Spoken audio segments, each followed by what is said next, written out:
Վատ լուր ունեմ ձեզ համար, պարոն Հակոբյան։ Այն որ վարչապետի աշխատակազմից գնացել են բան առնելու, ասել են դե եթե կանխիկով կտակ փողը ուրիշ գին, հա, եթե քարտով կվճարեք ուրիշ գին։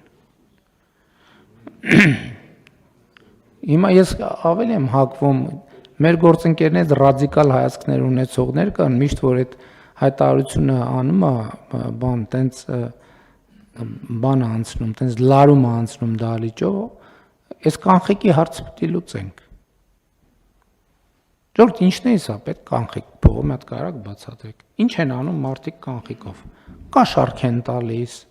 ստվերային առևտուր են անում, ասենք ինչ պոզիտիվ բան կա,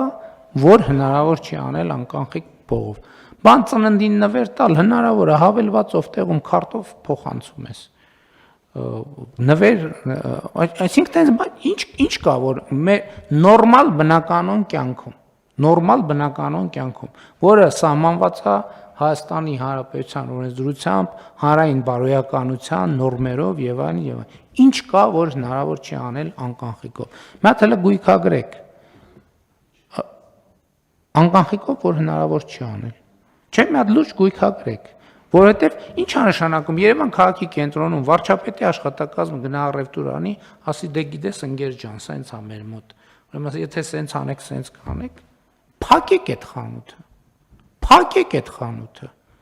Ձևը գտեք, փակեք այդ խանութը։ Ստուգելու եմ, չգիտեմ, ասածս ինչքանով է, փակեք այդ խանութը։ Այդ խանութում առևտուր պետքա չլինի։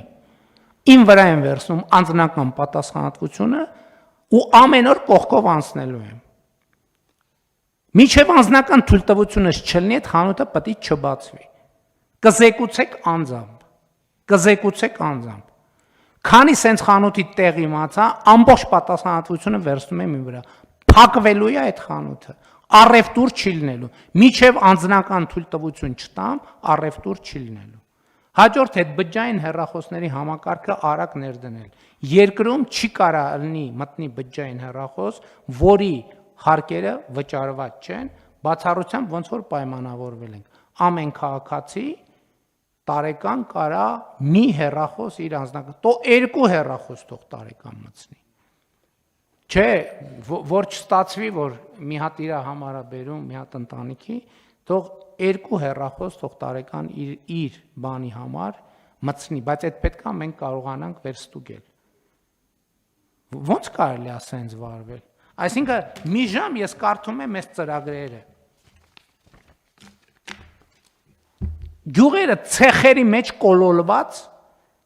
ցեխից դուրս են գալիս։ Մի հատ էլ ասում են, հա ինչ են անում, ասֆալտ են անում, էլի։ Որովհետև իրանց պատկերացման մեր քաղաքացին, մեր գյուղացին պետքա ցեխի մեջ ապրի։ Բանի ռեզինի սապոգները միջև ծնգից վերև հակած տնից դուրս գալու համար պետքա էսա։ Ու այն մարդիկ, ովքեր վարվում են, ոնց կարա երկում տենց բան լինի, որ մտնի խանութ, այդքան համարձակություն ունեն մարդիկ։ Ստեղ պետություն չկա, ստեղ կառավարություն չկա, ստեղ բան պետական եկամուտների կոմիտեի բան չկա։ Էս ինչ ձև է ընդհանրապես։